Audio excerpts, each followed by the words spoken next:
What's going on, guys? Welcome to another episode of the More Than a Side Hustle podcast. Take two. First one, we had to just come back because video was a little off. But welcome, guys. If you guys are new here, my name is Anthony. And I'm Janoka. And no, I was just going to say thank you for tapping in week after week, either on YouTube, Apple, Yahoo, Spotify, wherever you listen to us at. We help 9-to-5ers create more impact, income, and influence outside their jobs. Yes. And if you are following us in any capacity on Instagram or even on YouTube that you're subscribed, you did see that we recently announced we have baby number 2 on the way.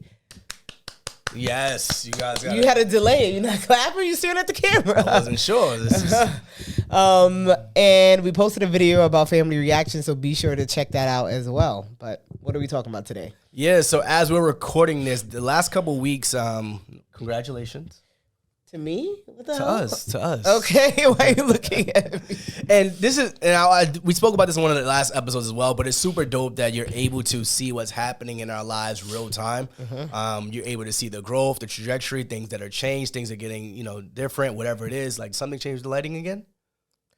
A little bit on mine, but I think I still look fine.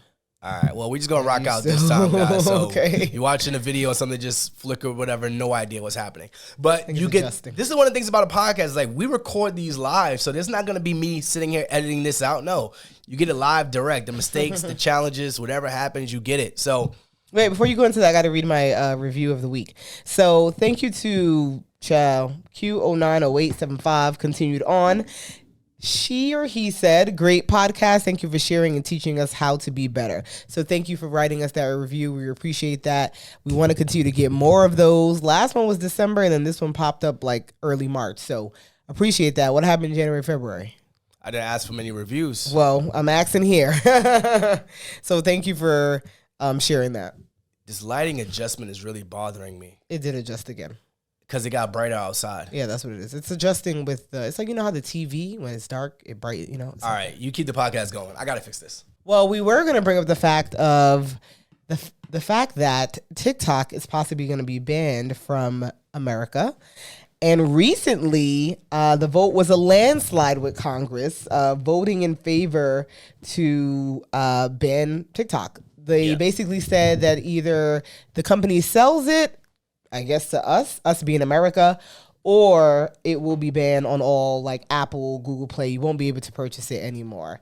So I was saying, I said to Anthony, well, why would they sell this to us? Like, why would that make sense? Are we the biggest consumers, we being Americans? And like, maybe that's a good question. I have no idea of the stats of the numbers because as we know, TikTok is a worldwide thing. And the impact that has, I know a lot of people were speaking about the impact that has on creatives and people that have blown up from TikTok and that we know from TikTok.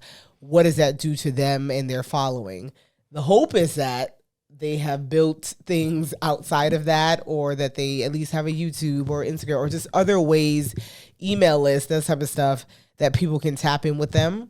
If they do not, that's kind of like a full change in finances in life. I saw a creative say, follow us on Snapchat, which... Snapchat's still around? Well, I've seen people coming back on Snapchat, though. I was going to say, I saw people coming back on Snapchat, so I think it's becoming a bit more popular again, but I don't think it compares to Instagram and TikTok at this point. But yeah, that's... So you asked why would they sell? So one of the reasons, my thing is, I think we don't want TikTok in the US unless we own it, because you said they want the data. Like we have the meta, we have everything essentially that we need here, and we don't get any data from TikTok, us being the US. So the way they built the TikTok platform is that they were like, just like most platforms, they go through these cycles where they want to get as many users on there as possible. So like when you first got on TikTok, a couple years ago, you post something and you go viral. Like that was the thing. Like they wanted, it's like, oh, you could get easy credibility. You get easy. My dog just walked. The dog, he never walks out because the doors are usually closed. I don't know. Go ahead. I have no idea. See what happens when we record? Like, so you get easy credibility, easy fame, Insta stats or whatever. And essentially people get on TikTok like, yo, I'm going to blow up on there. So a lot of people kind of created their name from TikTok. So the problem is that we don't own any of that data. In the US, we're all about data. We want to control it, we want to manage it. We want to essentially use it for whatever we're going to use it for. So if China did, or the owner of TikTok or whoever owns it, whether it's a person or individual, team, company, whatever, decide to sell it to us, they would need to decide, okay, well, I'm selling it to them because, I'm selling it to them because U.S. is my biggest market, and if I can't be in my biggest market, I'm wrapping this thing up. And that would be the only reason they would sell it. Or they would just say F off U.S. and keep this thing pushing. Now, I don't know that I feel like TikTok should necessarily be banned completely. However, I think there should be some regulations around it simply because I think I've mentioned this before. Me as an adult, I indulge in TikTok a lot, and it is very, let's say, addicting. You can be on that thing. If you not on TikTok, stay off. You could be on that thing forever because it just keeps going. It feeds you exactly what you want to see and read and engage in. So I think that there should be some type of limitations, particularly with the kids, because I'm like, as adults, if we're doing this, what does this do to our children, teenagers, et cetera, et cetera? So in some form, there should be, I don't know, a cutoff, something to control TikTok in some capacity. But I guess because America doesn't own it, they can't control anything. So they're like, let's just ban it altogether. On top of what you said with the data part, probably. So why would it be up to TikTok to regulate your children's behavior? Wouldn't that be on That's you? anything. Wouldn't that be on you as a parent? Yeah. But how much regulating are people able to do really when your kid may be at school 8 hours a day? There's not much. Take it off their phone, block it. Right. There's options there. There's options, but how much people, are really doing that and how much kids are actually sticking to that? I think that if Alani got to that age where we had to regulate her social media, we would absolutely do that. I wouldn't expect TikTok or Facebook to put something in place that says a kid can only be on here 8 hours. It would really be on us as parents to regulate that. Some type of limitation. I mean, that's the same thing with YouTube, right? I mean, people say that they're watching YouTube Kids, and then the commercials are, the ads that come up are not for kids. Technically, who are you blaming then? You blaming YouTube or you blaming yourself?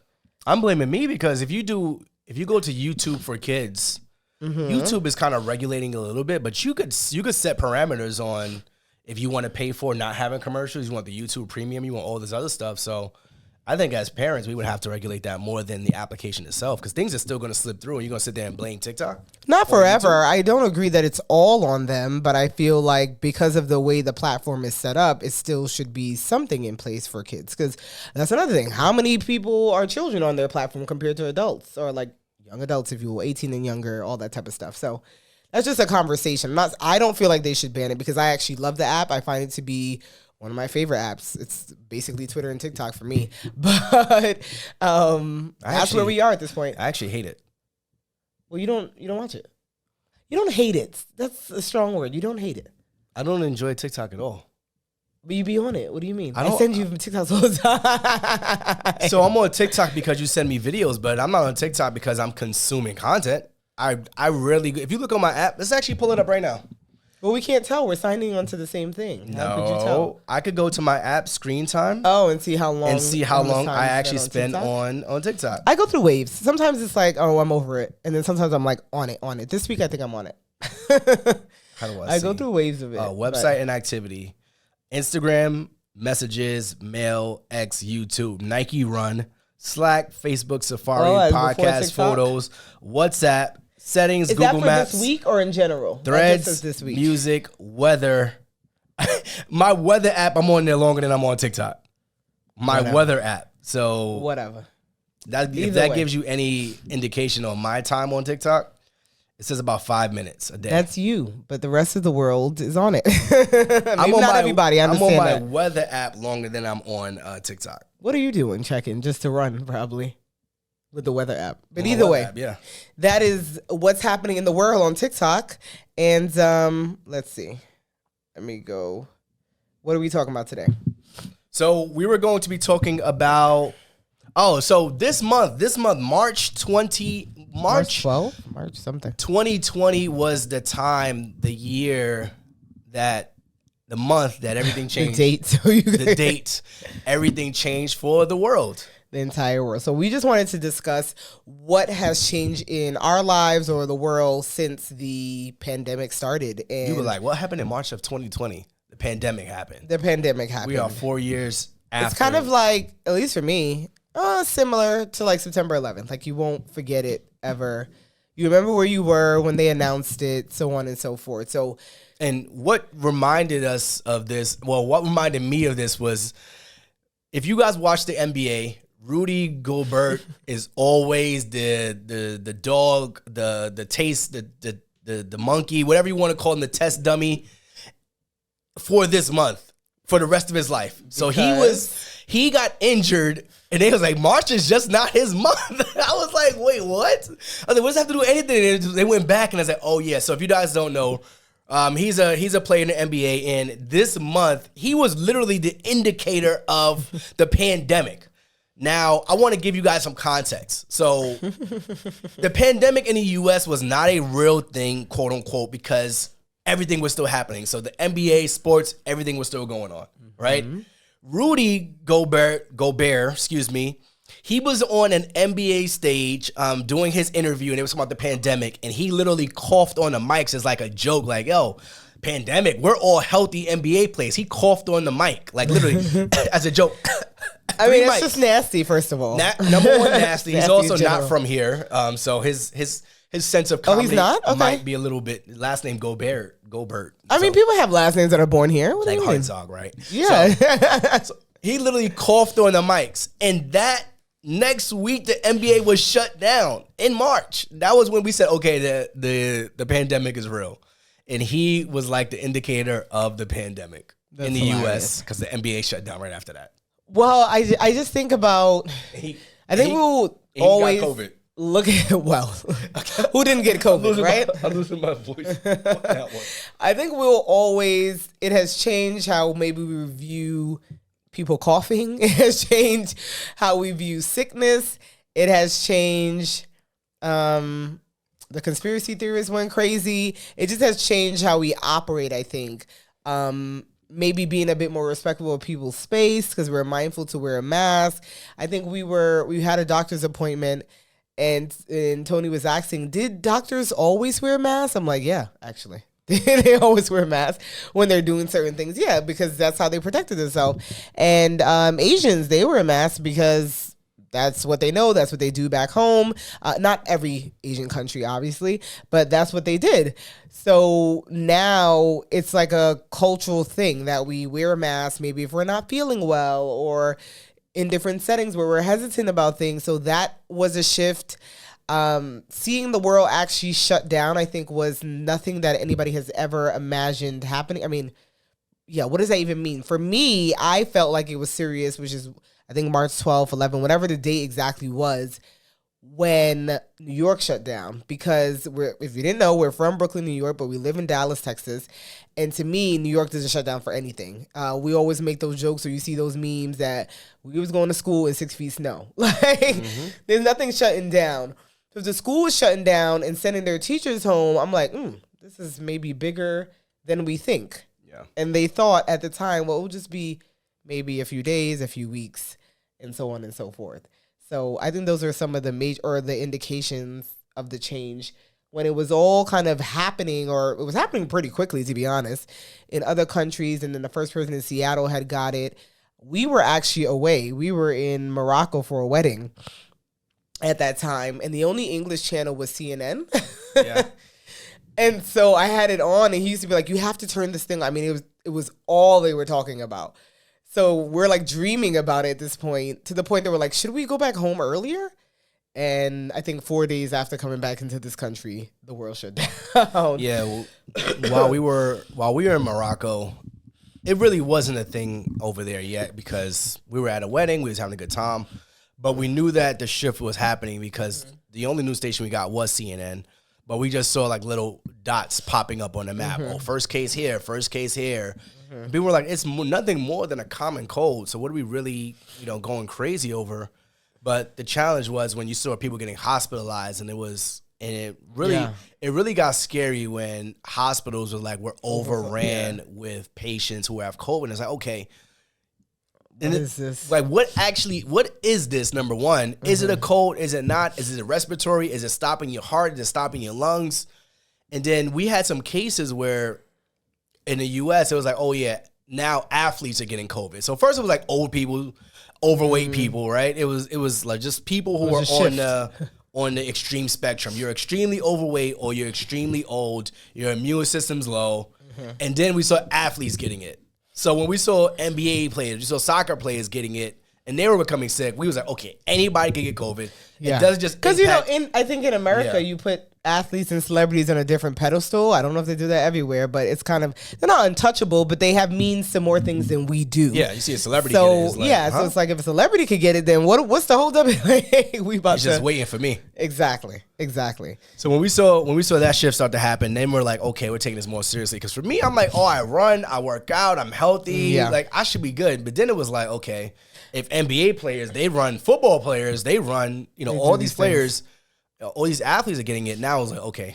And then I think it also felt like you said, it felt like, well, it's not going to happen to me, I think, at the beginning. And I'm like, well, I still have a gym class going on. I still got some appointments. And you're like, I think you should cancel that. I don't know that you should be going out based on what they're saying.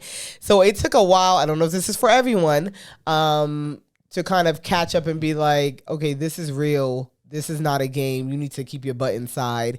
And part of the change for us that happened with that is we started doing grocery delivery. And to this day, we still have our groceries delivered. Not necessarily because of COVID at this point, but it's just been more convenient, things like that. Like, we started it then. I'm sure Instacart blew up then. I don't know that. I mean, people were probably using it, but I'm sure their stocks and everything else went up then because people did not want to go out and do it themselves because we're like, oh, well, we have to go walk the dog. Make sure you have a glove on to touch the doors going outside. All those extreme. things. Like, You guys remember that? And we're sharing this because this was our experience, but we know that there's so many people out there that can relate to it. Because we all went through the same exact thing in this month. In different ways, In different ways. And the groceries would be delivered and you're sitting there washing the bananas and the oranges and you're using scrubbing your boxes. And I will never forgive you guys. Anyone who's listening to this podcast, if you ran out and grabbed toilet paper, I will never forgive you for that. What was that about? No one ever told us. Why did we go out and grab toilet paper in the midst of the pandemic? I will never forgive you guys. Maybe because that was just absurd. Did you just need to hoard? We're not talking about milk. We're not talking about bread. We're not talking about groceries. Meat. We're talking about goods. toilet paper. Yeah. Why are you running out and grabbing toilet paper? That pissed me off. Maybe you can tell us your reason behind it. Drop your reason. If you went out and grabbed toilet paper, drop your reason as to why you did that during the pandemic. And then we would go, if we did have to go grocery shopping, we would go like 7 in the morning or 6 like really early, and there was a long line outside the grocery store. I guess other people didn't want to interact. Thankfully, we didn't face major family changes in regards to people kind of dying from COVID. We had people that got sick. We eventually had gotten, so COVID started in 2020? Yeah. I think we both had gotten COVID eventually, like December 2022. And You probably had it before then. well, okay. Well, when we knew was then. When they had the official test out and everybody could get it at their home. That's when we really started testing normally. Yeah. And then I think that, damn, I was about to say something about that. I lost train of thought. So But- also a big thing. Texas. That's what I was going to say. Also a big thing that changed for a lot of people was remote work. We talked about Oh, yeah. we talked about the rise of remote work, but when you become exposed to something and now that's a normal way of life, you can never go back to seeing the way things used to be. There was this young lady she said she visited a luxury hotel and she was talking about her story. I don't know if you sent this. It might have been on TikTok, actually. But she visited a luxury hotel, and she was like, I would have never visited this luxury hotel, but I decided to splurge on myself. But what came of it was she was sitting at the bar, and she overheard a conversation about two gentlemen that were going through a sale of like a $4 million asset or something like that. And now she's like, I'm tuned into that conversation. Now I can hear it. I know what's possible, because I hear somebody doing it. So I've never been close to somebody talking about something like that a day in my life. Say, I don't come from money. I know you guys see social media influencers. I am not that. I just happened to go into this hotel because I had a little bit of extra money in my pocket. And then also she sat down with a guy who owned a tractor, something like that. And he owned a multi-million-dollar tractor company or something. She's like, I am now exposed to these conversations. And I'm like, my mind is boggled because I've never been this close to someone who's done these things. And I can never go back to unhearing it. So during the pandemic, going back to what I was saying about remote work, that was something that changed everyone's life. It's like we are now in a remote world where we don't want to go back to the office. We want things delivered fast and we want convenience. The other thing I think was different was depending on where you lived. So we live in Texas, and things weren't as, I would say, strict and stringent as maybe it was in the Northeast. Definitely not. So we were Texas and Atlanta were like we were open neck. a bit earlier than most people were, right? Most states were. So I think the pandemic started in March. By May, things were opening back up, if you will, a bit more restricted. I know changes that happened in New York was the restaurants now were outside. Even though it wasn't the warmest, they in the wintertime. In the wintertime, and they went outside because they wanted to still. Thing I've seen in my life. They wanted to still operate, or they were losing so much money to still operate, and then a lot of them kept it that way. In so much that some streets you can no longer drive down because the restaurants have an extension. So now it's like, oh, now we have more room. So that has been a big change in the world. Here in Texas, that wasn't a thing, but I'm trying to think of what other major changes I think that we faced. But I think it depends on, one, what life was like for you. Maybe for some people being in the home setting wasn't a good experience, right? You know, some people, it wasn't good for them to be home all the time. That was another thing. We didn't have kids at that time, but if you had to be home with your child all the time, oh my God, and remote learning became a thing, that was a mess because no one knew what they were doing. Colleges have not gone back to being normal. Universities are not you were graduating today. No college experience, all these things. So we had a whole generation of kids who didn't go through graduation. And you paid the same amount. Who didn't live on a dorm, who didn't live on a campus, who didn't even get to experience what they went to college for. We had a whole generation of people who didn't even walk the stage. And then now, post-pandemic, even colleges are not the same today. Like even, I went to University of Albany, and we're still seeing the effects of that. Like our student life, our Greek life, they're like, students are now opting in to live off campus or live remote or not being on campus. Like the campus life has changed tremendously since then. I think this past school year that just started, I know a school in New York because my friend works there, they just fully became fully back in office, on campus just now, last year, starting September 2023. So when some people are going to listen to this, but COVID ain't over. Understood. At this point, they are saying, which they've been saying for a while, it has become like the flu. We will see it probably forever. It will change. It will fluctuate, and you kind of deal with it. You get a shot or you don't. A vaccine to kind of deal with it. We understand that, and we ain't here to talk about the politics of COVID. Just mainly just how has the world changed? How did our world change the past 4 years? I think in general, life changes in the past 4 years, but specifically, how did the pandemic affect things? The pandemic affected mortgage rates. Rates, interest rates. People moving, interest rates. So we went through two different cycles during the pandemic as well. So we went through the scared cycle. So no one wants to buy anything because no one knows what's happening. No one knows what's happening. So it's like, I don't know if I'm gonna be able to go back to work. I don't know if I'm gonna get fired. So no one is buying anything at the beginning of the pandemic. So interest rates were at 3%. That's when we bought our house during that time. And then you got the end of the pandemic when it's like, okay, things are back to normal. Now we have to make up for the lost revenue, lost income that we had. So now interest rates are a lot higher. So we went through two different phases. We went through a few different economies during this pandemic where, no one was buying anything.